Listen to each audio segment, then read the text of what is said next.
যে সমস্ত ভাইরা ভাবতেছেন 26 সালে ইউরোপ যাবেন অথবা মিডল ইস্টে মালয়েশিয়া যাবেন, তাদের উদ্দেশ্য বলতেছি, ভাই আপনারা ওই সমস্ত দেশ বাদ দেন।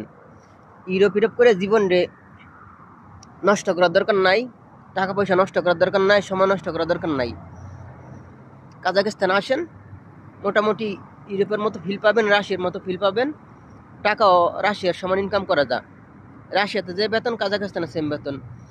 মিডল ইস্টে গেলে কাজ পাওয়া যায় না, খুব কম লাগে কাজ পায়। এরপর ভালো কাজ তো পাওয়া যায় না।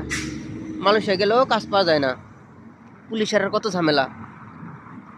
এজন্য বলতেছি, আপনারা ইউরোপ না করে মিডল ইস্টে না গিয়ে, মালয়েশিয়া না গিয়ে, যদি পারেন কাজাখস্তানে আসুন। যদি আপনাদের মাধ্যম থাকে জমা দিয়ে কাজাখস্তানে আসুন। বর্তমানে কাজাখস্তানে আসা খুবই সহজ, দ্রুত কম সময় ভিসা পাওয়া যাইতেছে, দ্রুত আসা যাইতেছে।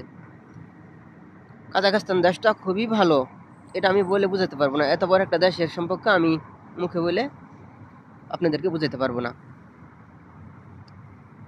তো আপনারা আশা করি ভেবে চিনতে কোন দেশে যাবেন, ভেবে চিনতে যাবেন।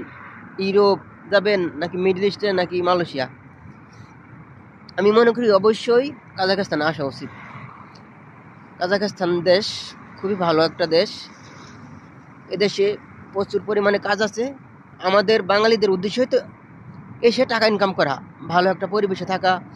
আর ইউরোপিয়ান ফিল পাইলে তো আর কথাই নাই। ইউরোপিয়ান যে আবহাওয়া, পরিবেশ, এগুলো ফিল পাইলে তো আমি মনে করি আর কোনো কথাই নাই। বেতন কিছু কম আর বেশি। এর জন্য বলতেছি, আপনারা সব দেশ বাদ দেন, শুধু কাজাখস্তানে আসুন। যাদের বাপ ভাই আছে ইউরোপে, তারা যাক, ইউরোপে যাইতে পারলে যাক, দোয়া করি তারা যাক। কিন্তু যাদের কেউ নাই ইউরোপে, তাদের জন্য আমি মনে করি না যে ইউরোপের জন্য জমা দিয়ে অনেক ভাইয়ের জীবন নষ্ট হয়েছে, অনেক ভাই আত্মহত্যা করতে সহ গেছে। এমন বহুত লোক আমাকে ফোন দিছে। তারপরে অনেক ভাই লক্ষ লক্ষ টাকা ধরা খাইছে, 4-5 বছর নষ্ট করছে। এগুলো সমস্যার শেষ নাই, বললে সারা দিনই বলতে পারবো। কিন্তু আমি মনে করি যে সমস্ত ভাইরা 26 সালে বিদেশে আসতে চান, তাদের একমাত্র ভালো দেশ হলো কাজাখস্তান। আমি মনে করি কাজাখস্তানে আসুন, এটা আপনাদের জন্য ভালো হবে।